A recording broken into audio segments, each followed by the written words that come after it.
Hey hello guys welcome back to my channel. నాకేమైనా వేడి వేడిగా కారం కారంగా ఈ చలికి తినాలనిపించింది. అందుకే ఎగ్ ఫ్రైడ్ రైస్ చేస్తున్నాను.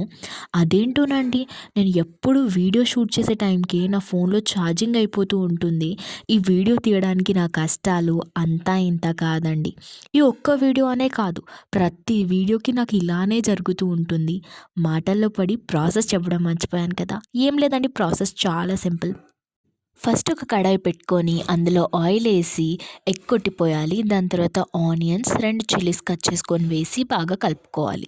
కొంచెం పసుపు, కొంచెం సాల్ట్ వేసుకొని బాగా కలుపుకున్న తర్వాత మనం మిగిలిపోయిన రైస్ వేసి, దాని తర్వాత మీకు నచ్చినంత కారం 1 టేబుల్ స్పూన్ లేదా 2 టేబుల్ స్పూన్ వేసుకున్నాను. నాకు చాలా స్పైసీగా తినాలని అనిపించింది.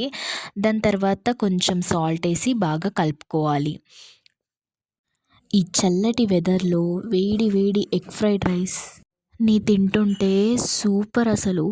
ఇంతకీ మీరు ఎవరికి ఓటేశారు? నా ఓటైతే కళ్యాణ్ పడాలకి. సో వీడియో నచ్చితే లైక్, షేర్, సబ్స్క్రైబ్. బాయ్.